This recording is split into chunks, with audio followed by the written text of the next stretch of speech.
Well, folks, welcome back.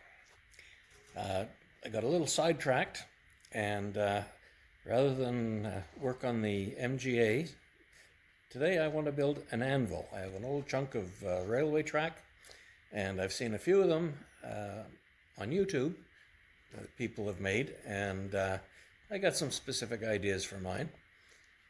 So I'll show you, and you can follow along, and we'll make the anvil.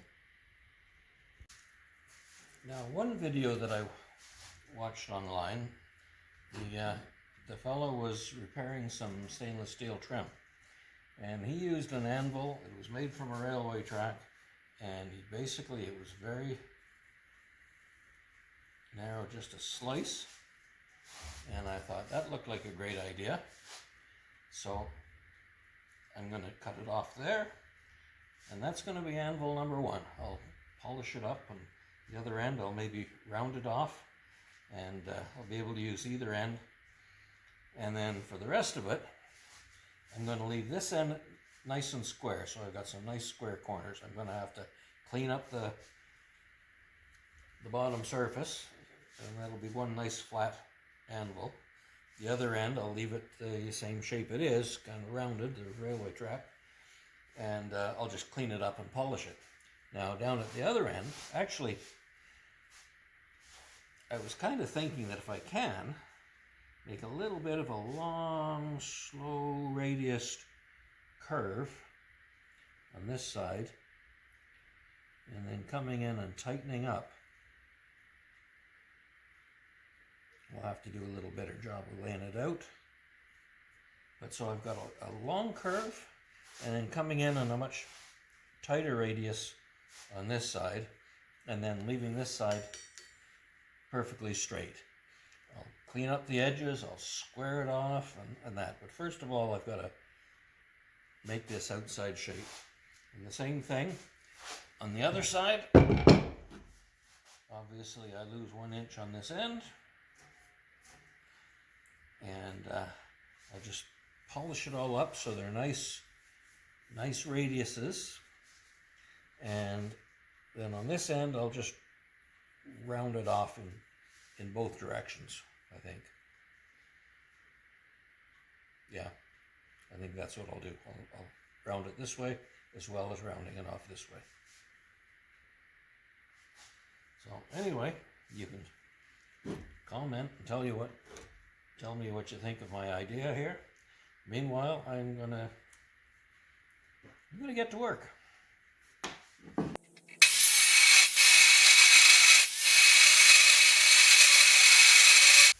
Well, it looks like I might be able to finish it off with this thing, so let's see.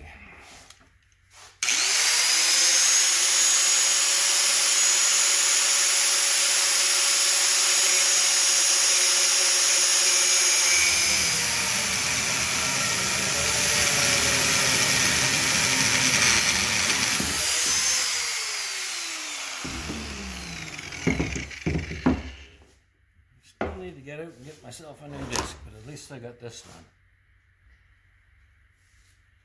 Okay. That's pretty hot. Now that's going to need a little cleaning up. This is the one that I'm more concerned with right now, is getting this one cleaned up and shaped.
Okay, so at this end, I've got the 1-inch hole in it, and what I'm going to have to do is just slice through there and through there for relief. At the other end, I got the much bigger hole from the hole saw, and I just need to cut a little bit off.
Well, that wasn't supposed to happen.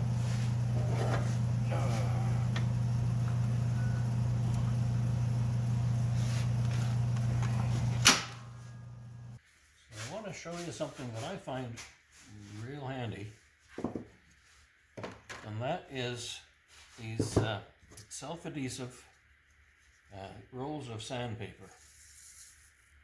So, like I've got 80 grit, 120, right up to 320 grit, and it's so handy because I use it, well, primarily I've got it for using on my DuraBlock.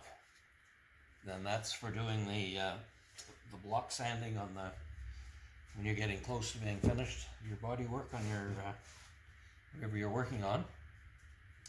But even for stuff like working on this anvil that I'm making, see, that one's getting pretty worn out, so we'll just tear that off, and I'm going to go again with 120 for now. And so all I'm going to do is spread that out. I'll drop this. Drop that down on it.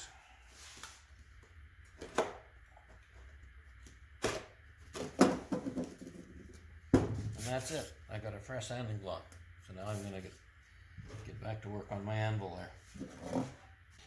Now I put not a new belt. I put an old used woodworking belt on my belt sander over there, and did a little bit more on this, and I've got it decent, not perfect.